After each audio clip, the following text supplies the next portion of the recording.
On today's episode of Locked On Avalanche, the Anaheim Ducks and Frank Vatrano came up with a pretty crafty extension for a contract for him.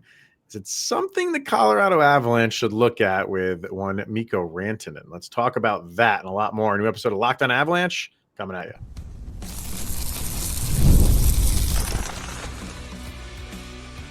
You're Locked On Avalanche, your daily podcast on the Colorado Avalanche. Part of the Locked On Podcast Network. Your team every day. All right, everybody, welcome to the Locked On Avalanche podcast, part of the Locked On Podcast Network, your team every day. I'm your host, Chris Maselli. With me, as always, Mr. Shaggy Von Doom, Kyle Sullivan. Thank you for tuning in and making it your first listen of the day. Always appreciated. Make sure you're following us on our social media outlets, LOPN_Avalanche on Twitter, X, Locked On Avalanche on Instagram, and Threads, and Blue Sky. Questions, comments, concerns, and opinions, lockedonavalanche@gmail.com, and follow us on our YouTube channel. Hit subscribe, get notified when a new show goes live. Make sure you subscribe to our subtext as well. Link to that's in the show notes below. When you do chat with Kyle and I one-on-one, we get your opinion, everything Avalanche related, which we share on this very podcast. All right, sir, we're going to have a kind of a fun discussion in our third segment today about possible outdoor venues that the Athletic threw out. Not only the venue, but the matchup. That's the fun part about this is, well, the fun part is some of the venues, but they didn't just say play at these venues. Here's the two teams that should be playing. And they do have the Colorado Avalanche in one of them, and it is maybe the most bizarre out there venue you can think of. I told you not to look them up, so we can get your raw reaction when we talk about that. We'll get to this Frank Vatrano contract in a minute, but we wanted to go back and revisit and kind of have like a morning leftovers since we did the crossover with Armando yesterday after the Avalanche win over the Panthers. Might have been some stuff left on the table that we didn't want to, or we didn't get to talk about because we're splitting the show with Armando. So wanted to go revisit it. And if you're watching on YouTube, the bullet point I have over there is the win over the Panthers. Is that one of those like the rest of the league took notice now, and the rest of the league says, okay, like yes, now that the Avalanche have figured out this goaling situation, yep, they're for real. It's no longer a question. I definitely think so. I think we've, as fans and watching the day in and day out, has been feeling that way. But when you get a win like that, and coupled with the wins that they've had, in this nice stretch, I think that what they did against the Panthers is something where everybody around the league should be saying it's not a question about if the Avalanche are, legit anymore. They got it all figured out.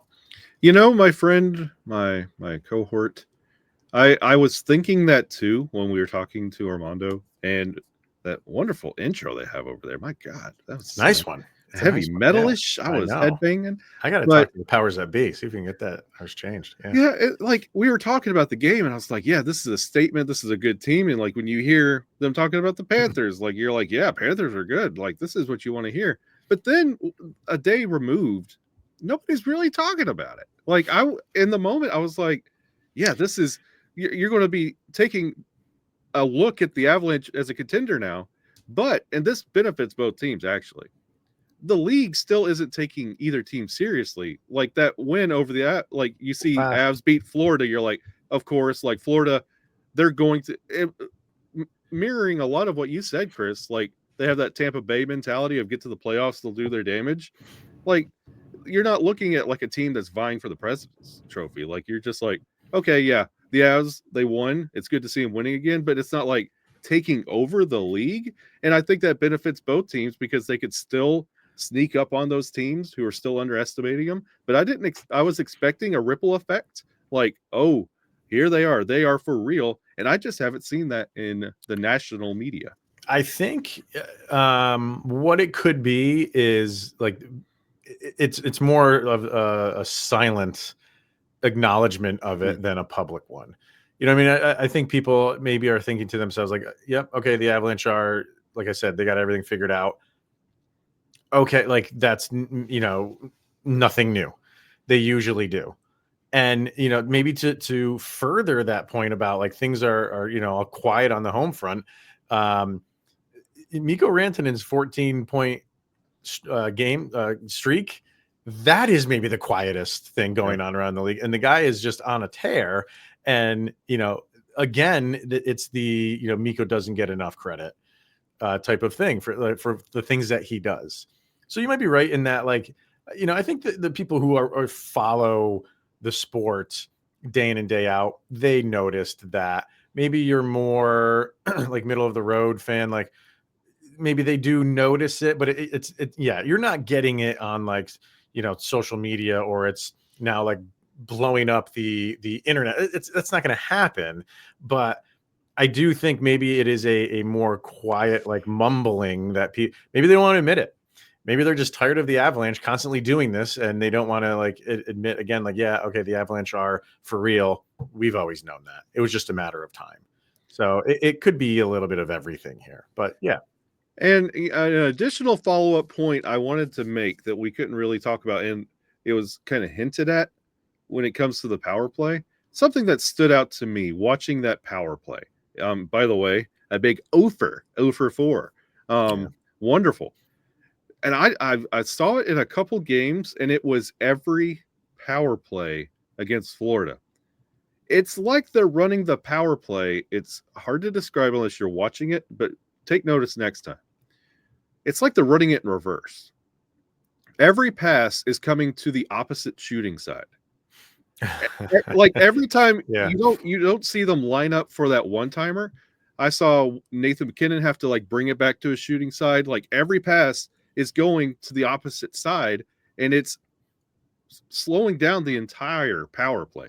It's one thing that they're addressing how they get there, but what they do with it when they're cycling around, every pass is wrong. And I don't know if they try to change things up with the order of the pass around and they just can't compensate for the shooting side, but it's the most awkward thing to watch when you see them try and cycle around the blue line and they have to bring it from their off, bring it back to the shooting side, try and do something not there. The pass again, it's really laborious, and I think it's really bogging things down. It's not ideal if that's happening. If that just happens, like one time, just because somebody got in the passing lane and you have to kind of adjust your angle. Like I get that, but if it is, it does. It will slow things down on a power play. But you mentioned Nathan MacKinnon. Like I've been watching and paying attention to the lack of slap shots he's taking on the power play. But the last couple games, he's starting to again. So I'm wondering if maybe they talk to him about like, hey man, just lock and load and just let it go. And if the best thing that can happen, you score a goal. Worst thing that can happen, they clear it. Other things that can happen, there's a rebound that happens, or there's a tip that like just start firing the puck. And he finally took a couple slap shots. I don't know if there's a site where that tracks that stuff. Maybe I can go try to find it, but he used to just that was his spot, the Ovechkin spot, and just slam slap shots. Didn't even care. And he has not been this year. I've really been noticing that. So I don't know if that was a like calculated risk by him to stop doing that. Maybe he was thinking like, hey, I'm looking at the numbers and I'm looking at the analytics and it's not doing me any good. And maybe I don't know. I'm really curious to see if they had conversations about that. But the last few games, he's been doing it more. So we'll have to see if that continues. And to carry off what I was saying to what you're saying, also another point, Mikko is standing in Ovechkin's office, and he is wound all the way up, waiting for that one-timer that never arrives to him, to the point where you can hear bones snapping. He is so wound up, and they just can't get the puck there. It always seems to bog down away from Mikko, and he's there. Yeah. Go back and look. When those power plays open up, he's there. They just can't get it there. And it's been alarming, like when you see it struggling so much and bogging down, and you see Mikko ready for a pass, and it just never can get there. It's frustrating. And I hope, and I know they watch a lot of tape, they're analytic driven, that this is something they're picking out themselves. But I'd like to see it cleaned up, because if you just clean it up maybe one or two times, you're 2 for 4 instead of 0 for 4. The thing for me in power plays is, did you get shots on net? Yeah. You know what I mean? And at least for this game against Florida, they did. think there was one where they had 4. I mean, I think there was a couple where they had at least 4 on net. So if you're getting 0 shots on net, if you're struggling to get the puck into the zone, like those are the bad power plays. If you're able to get the puck in the zone and you are able to get shots on net, okay, that will correct itself eventually. And, at least they took the turn in that Panthers game where they were getting shots on net. Now the next thing is get those shots into the net. Yeah. That's the next part. So we'll see how if it can continue to trend in that direction. A couple other things I want to touch on. Have to mention Devon Toews. He seems to be the it guy right now for the Avs outside of Mikko. And this is what happens when you have a team that has just so many like high caliber players. You're going to get the ups and downs. And not that Devon Toews has really had any like downtime this year. He's just that constant. Mm-hmm. And he just, when he's out there, he does his job to an extreme level and does it exceptionally well. And you never have to question, his positioning, what he's doing out there. You don't, look up to the heavens and be like, what were you doing on that play? He's just that type of player. But every once in a while, he'll do this for you and kick it up a notch, Emeril Lagasse style. And, and right now he's on a roll points wise. So the defense continues to be what it is. And then, don't forget about, I can contribute on the offensive end too. He's on a roll right now. He must like the feel of that big hat. Got to. Who got it last game? Was it him? Who did he get it back again? I think he got it back. I think he's good. I think he wants to keep it. Yeah. And Armando mentioned something about the Panthers, and understandably so. You're always that team when you win the championship. You have the target on your back. And to some degree, like, it's funny because I've thought since the Avs won it in 22, like the target's on their back, obviously. And that it doesn't just last that 1 year. It goes for a few years. Mm-hmm. And I wonder if I still feel like it kind of is. I don't think it's gone away completely. So yeah, you're going to have a target on your back. I don't know if there's a statute of limitations. I don't know if it's like 5 years post, if you don't win it again, post Stanley Cup hangover, how long that goes for. But I still feel like when teams match up against, they're definitely doing it against the Panthers because they're the most recent champion. But the Avs won it, in 22. So has that waned at all? I think other teams still look at them as not only they're a champion recent, but they have all these guys on this team that are just incredible. So I think it's still there for them. I do. And, I think Tampa Bay is kind of still viewed in that light, but I don't know if people still look at Vegas as like a cup champion. Like it feels weird after the Avs. So And you just don't have that same moxie coming from Vegas. It's weird. It's odd, but I still feel like people give the benefit of the doubt to Tampa Bay because of their championship pedigree that they've amassed, and like Colorado because of their superior talent. And it feels like Vegas is just like mix and match fantasy hockey, and you don't really take it seriously. But I think Florida has bought that respect of, hey, these guys are good and they have the pedigree to prove it. I mean, Vegas right now, I think they're number 1 overall in the league, right? Yeah, but you don't.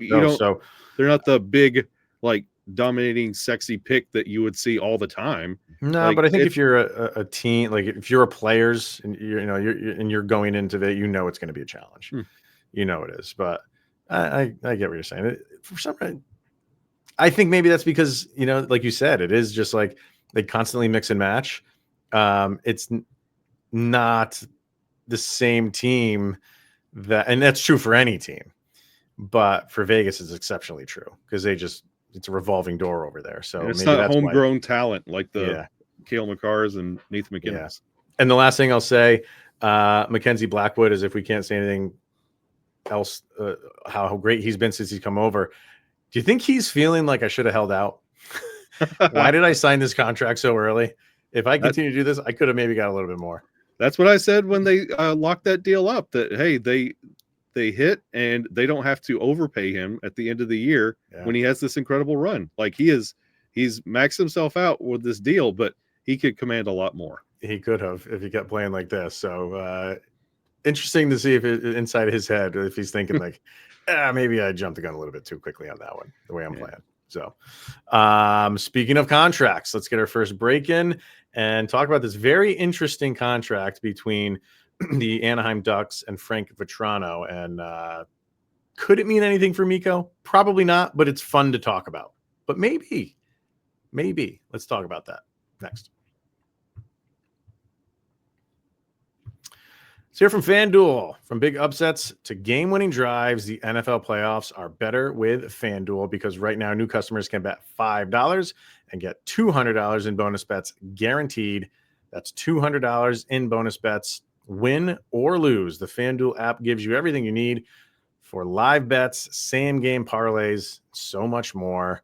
How are we feeling, Kyle? I think we're going to talk about this all week long. Are we feeling good? I mean, I'm wearing orange just because. I'm ready. It's time to believe. It's time to make our way over Buffalo. I mean, there's two ways to look at it. Obviously, against the spread or just straight up. And obviously, we're wanting, just a straight up victory. But I think the Broncos are going to make this a game. I think it's going to be a little bit of fun. So visit FanDuel.com, join today, get started with $200 in bonus bets. That is FanDuel.com, and make this playoff season unforgettable with FanDuel, an official sportsbook partner of the NFL. All right, so as we sit here and continue to wait to see if Mikko Rantanen and Colorado Avalanche can come to a agreement for a contract extension, the Anaheim Ducks went out and had an extension for Frank Vatrano, who's been on I shouldn't say the trade block. I don't call it the trade block. Excuse me, but his name's been in there for a little while. Maybe send him to a team like a contending team.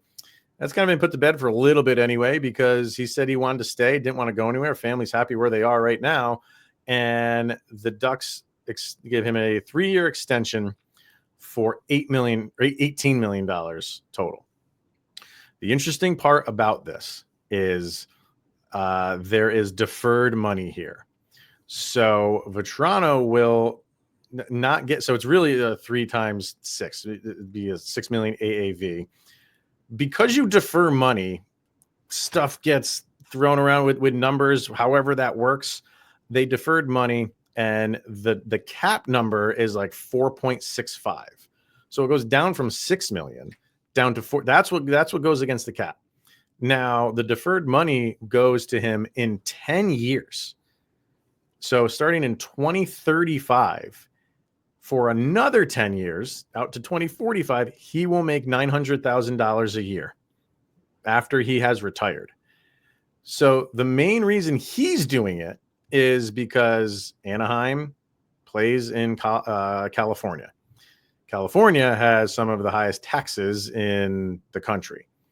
So his thinking is like, defer that money to me. I'm going to move out of the state after I'm retired and not get that much of a tax hit on that $900,000 coming in. It's not, I mean, teams can do this. There are a couple contracts out there that are this way, not a lot. And I understand why it's not a lot. I think players want their money now. I think the majority of players say, I'm signing contracts, I want it now. But he's thinking, hey, I'll still get paid. He's still going to get $3 million a year for those 3 years. So instead of 6, he's getting half of that for the 3 years of that contract. And the rest of it is deferred, and he collects from 2035 to 2045 for 10 years, $900,000 to not play anymore. This is legal, and I'm just throwing it out there because it helps with the cap.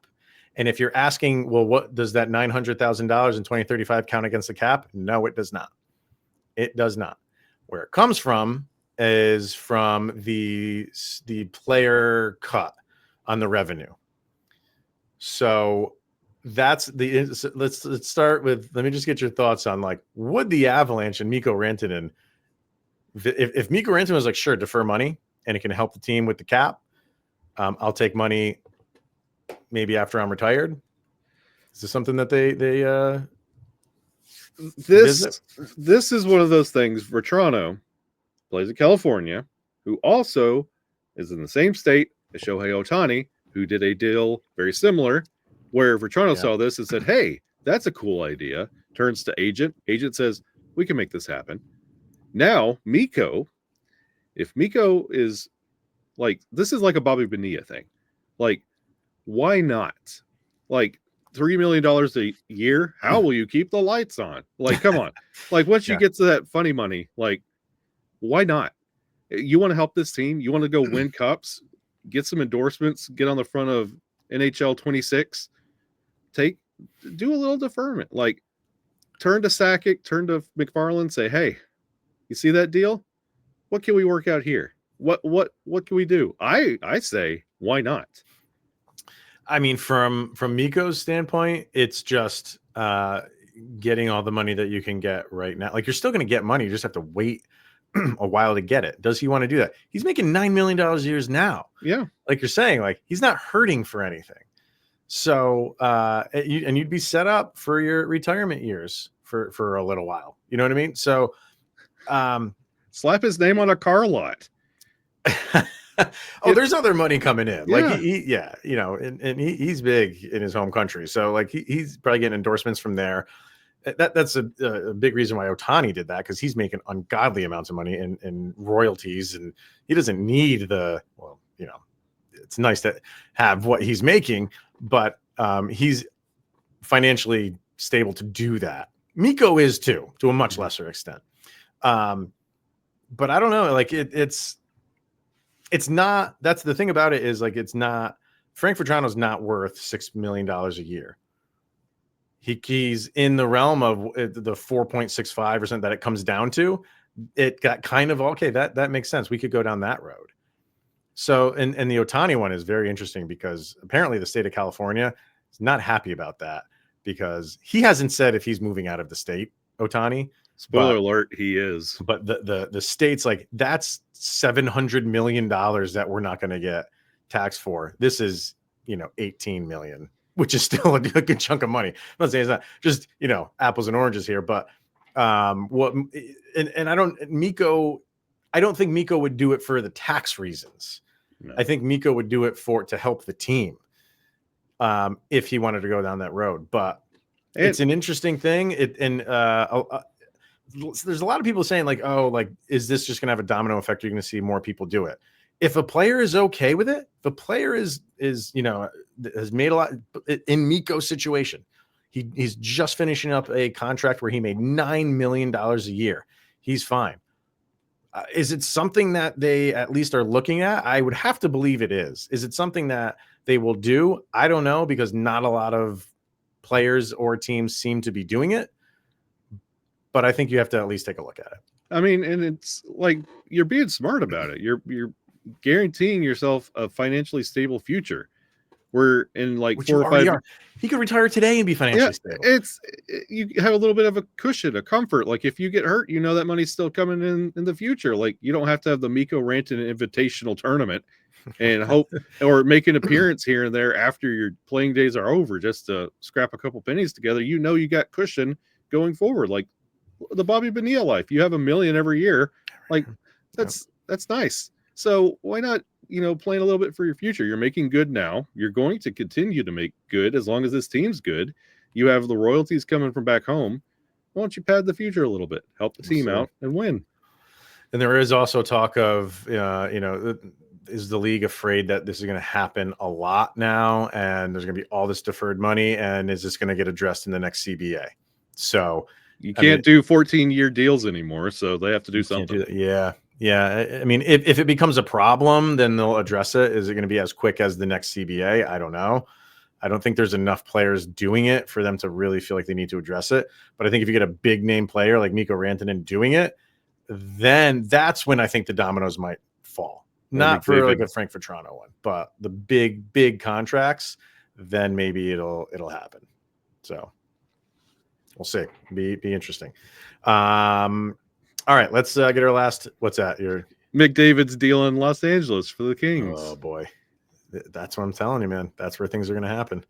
All right, let's get our last break in, and then a really fun article over on The Athletic about some cool potential venues for outdoor games and the teams that would play in those games. So let's get our last break in and talk about that next. All right, let's hear from Game Time. If you love going to live events, whether it's sports, music, theater, or comedy, I'm going to a Avalanche and Rangers game in New York City, just a couple weeks away. Got those tickets right on Game Time. Game Time has made it easier to get tickets for your favorite events with their new feature, Game Time Picks. This feature filters out all the fluff to show you only incredible deals on great seats, so you don't have to waste time searching for through thousands of tickets. Take the guesswork out of buying tickets with Game Time. Download the Game Time app, create an account, and use the code LOCKDOWNNHL for $20 off of your first purchase. Terms apply. So again, create the account and redeem the code LOCKDOWNNHL, LOCKEDON NHL for $20 off. Download Game Time today. What time is it, Kyle? It's game time. All right, so the Winter Classic, I think was, I don't want to say it was a failure because those games are always fun, but in terms of viewership, It was a failure. yes, it was. Yes, it was. Less than 1 million people tuned into that thing, and I think it was just a collective. It was not on New Year's Day. It was definitely the teams. So the Athletic put out a good article on it. It kind of it centers around the Lake Tahoe game. So obviously that was the Avalanche and Vegas and the Bruins and Flyers. And even with the issues they had with the ice, it's still something that's talked about today, and how it was just different. And, it was during COVID. So obviously there was no crowd there. And who wrote the article in here? They say, like, even though that was what Mark Lazarus wrote the article, and he said, like, people in the front office of the NHL still talk about that game and how they pulled it off, and just the scenery was just epic. And yeah, problems with the ice, but overall it was a win. They also talk about why, like, they don't really do stuff like that at venues because, sure, the Winter Classic was not watched by a lot of people, but in Chicago that was a moneymaker. Mm-hmm. You still had the stadium sell out. It's a gate-driven league. It is. It's the businesses around the arena or stadium, they all benefit from it. It's still a moneymaker. And they argue, like, hey, like, maybe you have to sacrifice a little bit now to get more eyes on, and then you can go back to the stadiums and stuff like that. So they threw out 10 places where they should have outdoor games, much like Lake Tahoe. Okay. And you might not have, if you don't have a crowd, that's fine. You'll have a lot of people tuning in on the TV side. And like you said, you do this for a couple years, and then you can bring it back to, if you want to bring it back to the big house in Michigan or something, or wherever you want to play it.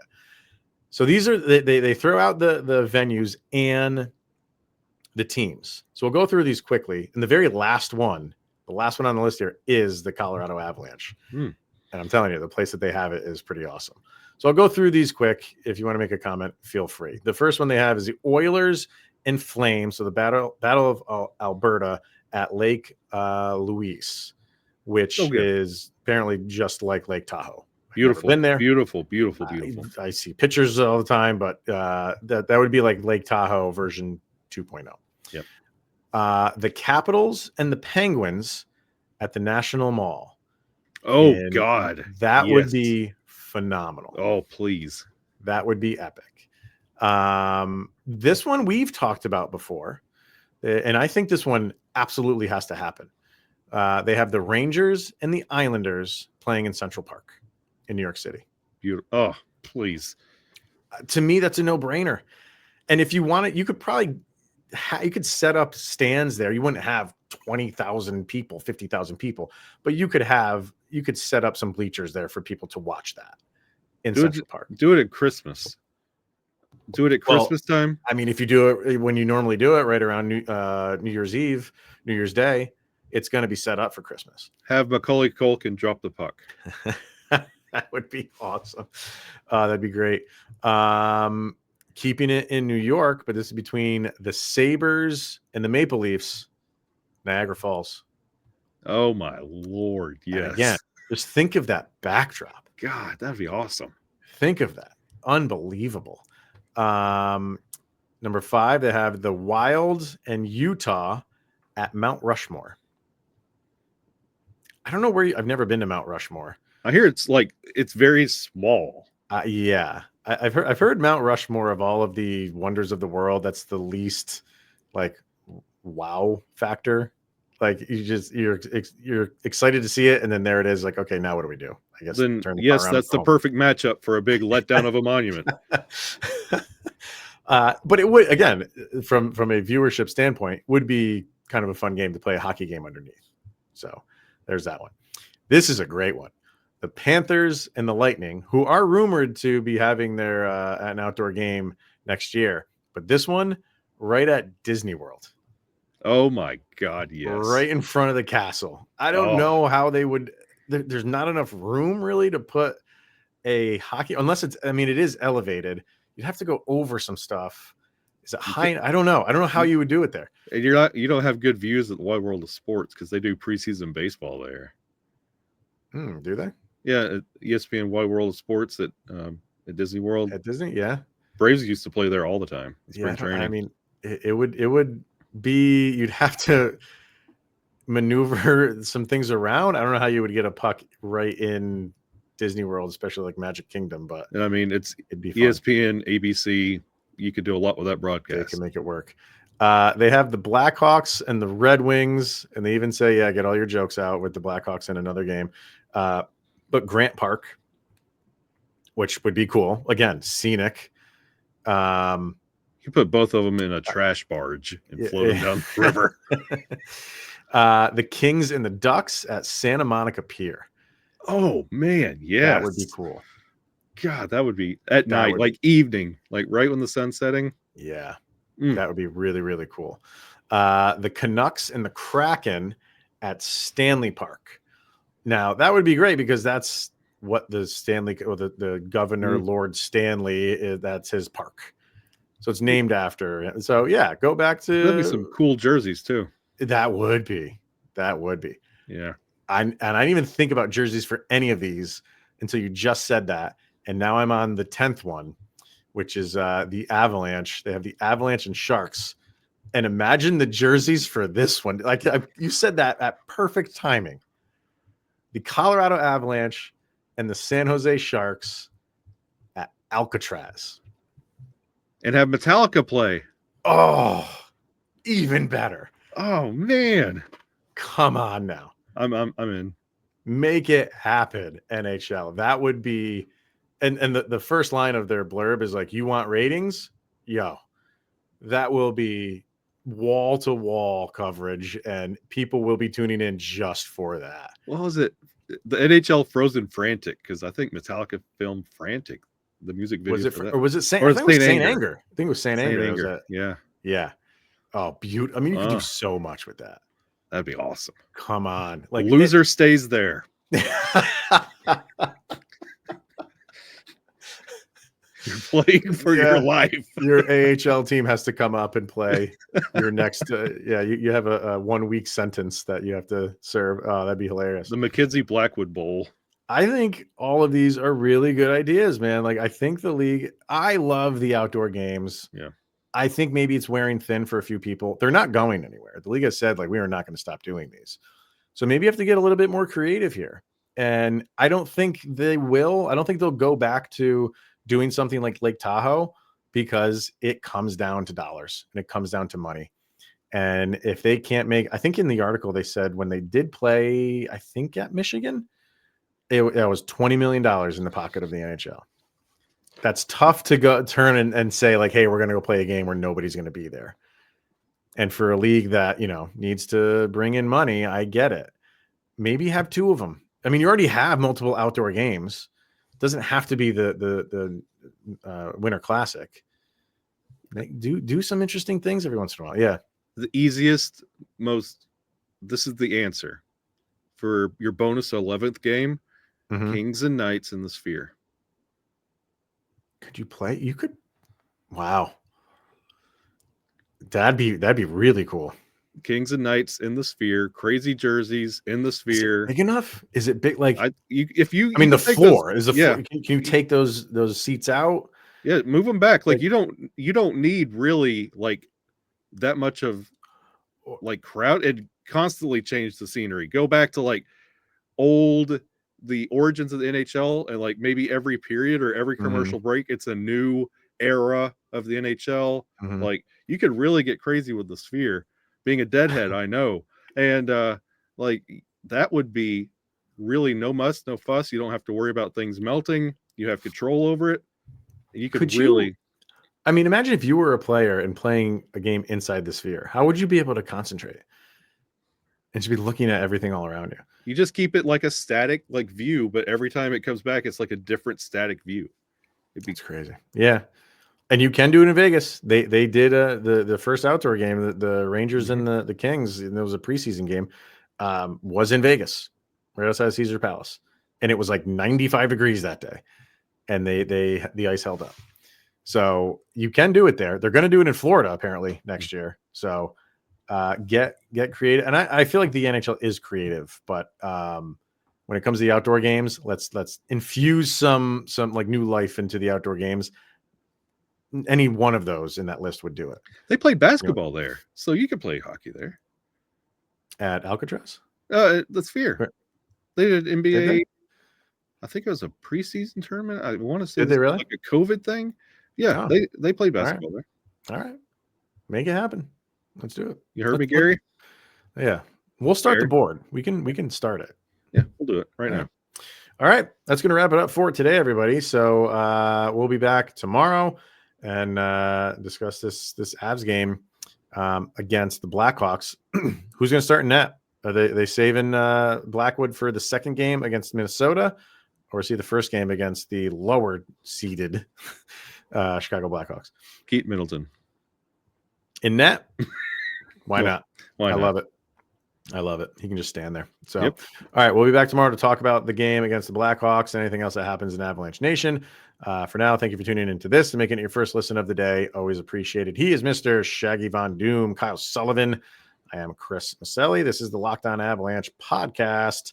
See you guys tomorrow. And you just made it through another 24 hours where Sidney Crosby is that much closer to being a Colorado Avalanche. The Mr. Winter Classic himself.